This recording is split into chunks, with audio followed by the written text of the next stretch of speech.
বলিউডৰ অভিনেত্ৰী মালাইকা আৰোৰাই আমন্ত্ৰণ জনাইছে লখিমপুৰৰ এগৰাকী বোৱাৰীক। মে' 25ত ক্ৰুজ বুলি আছে হেৰিত মুম্বাইত মালাইকা আৰোৰাৰ এৰেঞ্জত ফেশ্বন শ্ব'য়ে হয়, তাত মোক ইনভাইট কৰিছে। আন্তঃৰাষ্ট্ৰীয় পৰ্যায়ত জিলিকিছে লখিমপুৰৰ এগৰাকী 2 সন্তানৰ মাতৃ।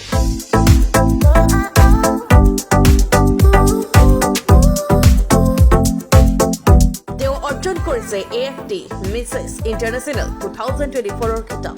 AFT ইণ্টাৰনেশ্যনেল মিছ 2024 আৰু তাৰে মই মিছেছ ফাইনেলিষ্ট ছেকেণ্ড ৰানাৰ হৈ থাছ আৰু ক্ৰন আৰু চাৰ্টিফিকেটটো আনিছোঁ অসমৰ হয়। তেওঁ এগৰাকী অসমীয়া বোৱাৰী হিচাপে সমগ্ৰ ভাৰততে জিলিকাই তুলিছে দেউৰী সম্প্ৰদায়ৰ এযোৰ পৰম্পৰাগত পোছাক।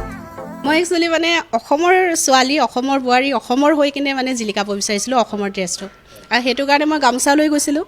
আৰু আমাৰ মিচিং ট্ৰেডিশ্যনেল মানে গামোচাখিনি, মিচিঙৰ গামোচা নিছোঁ, দেউৰী গামোচা নিছোঁ আৰু অসমীয়া গামোচা নিছোঁ। অসমীয়া ড্ৰেছ পিন্ধি অসমৰ নাম মাতে যাতে উজ্বলাব পাৰোঁ। আৰু তাত মই পাৰ্টিচিপেটটো মানে যদিও দেউৰী কাষ্ট কিন্তু আছাম, মানে ইণ্ডিয়া আছাম, সেইটো বুলিয়ে মই প্ৰেজেণ্টেশ্যন কৰিছোঁ। মালবিকা দেউৰী নামৰ এই মহিলাগৰাকীয়ে মাতৃৰ দায়িত্ব পালন কৰাৰ উপৰিও আগুৱাইছে নিজৰ সপোনৰ দিশে। মোৰ পৰিয়ালত মোৰ মা দেউতা আছে, মানে শহুৰ দেউতা, শাহু মা, তাৰপিছতে মোৰ হাজবেণ্ড, মোৰ ভণ্টি এজনী আছে বিয়া নোহোৱাকৈ, আৰু মোৰ ল'ৰা ছোৱালী 2টা।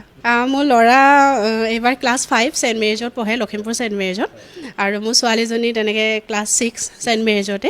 প্ৰথমবাৰৰ বাবে ৰেম্পত খোজ দিয়া মহিলাগৰাকীয়ে লোৱা নাছিল কোনো প্ৰশিক্ষণ।